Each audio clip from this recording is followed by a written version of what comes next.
Hey everybody, Lancey Peterson here. Today it is Saturday, September 2nd, 2017. It is 5:15 in the afternoon.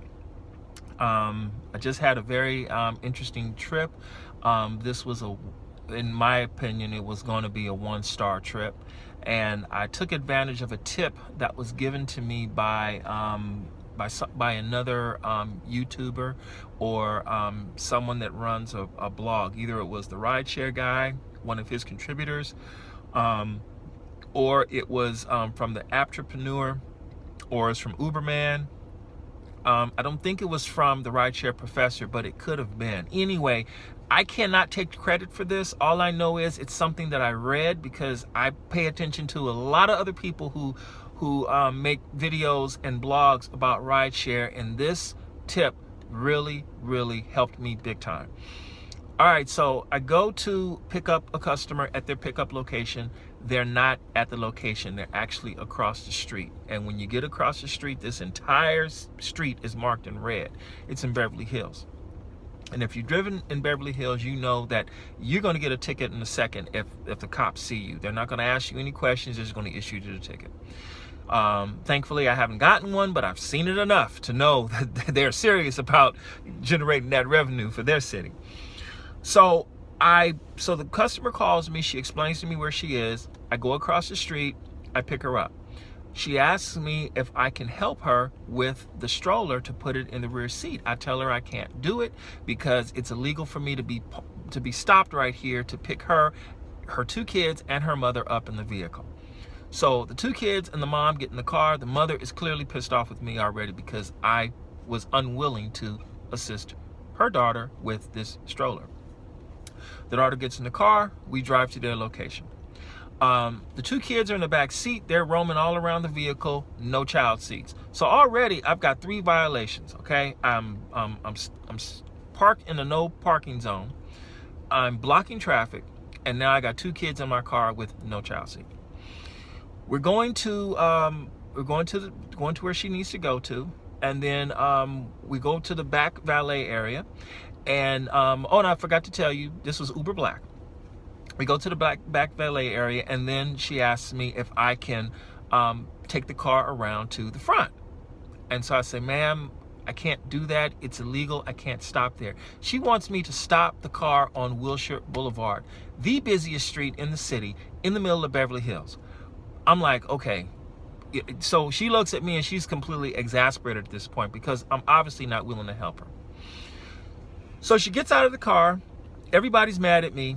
And then I ask her, I say, ma'am, I need you to do me a big favor because I already know this is not going to be a 5-star trip. You're not going to rate me positively on this trip. I need you to cancel this trip. I specifically asked her, please cancel this trip. This isn't going to work. So she was kind about it. She says, okay, fine. So she went inside the store. She came back out. The trip still wasn't canceled. I said, ma'am, please, I'm asking you to cancel the trip because I guarantee you, if she gave me 3 stars, 2 stars, 1 star, which I would have seen, I would have bitterly protested it at Uber because of just all the illegal things that I had to do in order to accommodate this particular ride request. I probably should have even canceled the ride request when it came up, but the thing is, it's 95 degrees out here. She's got 2 kids with her, plus her mom. That wasn't the time to say, go get someone else. I'm like, no, you know what? I need to do the humane thing here.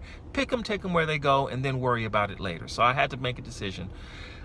Anyway, the reason why I had her cancel the trip request was because the trick that was given to me was this: if the customer cancels the ride request, the customer cannot rate you. I took her from where she wanted to go, so Uber ensured that I was paid for the trip. I can't rate her, but she can't rate me, and that helped me preserve my my rating. Now, I don't know what would have happened if I would have canceled the trip, but I'm like, I'm not going to do it because, well, she took the trip already, and if I canceled it, it's unethical. But if she cancels the trip, then it's okay. I mean, I gave her the trip. There's no dispute there. I just don't want to get 1 star on a trip that, for a lot of bad things that happened, it wasn't really my fault when it comes down to it. And it's kind of weird. I'm like, this is one of those situations where I said, you know what? I'm going to have to take this specific option to protect myself. So I'm curious of what y'all think about this one. Because yeah, even though I pride myself on being a 5-star driver and give a 5-star experience, and you know, all the water and the nice car and all like that, I have had my share of bad trips, and this was one of them. Despite everything a lot of things just went wrong on this trip. All right, I would love your feedback.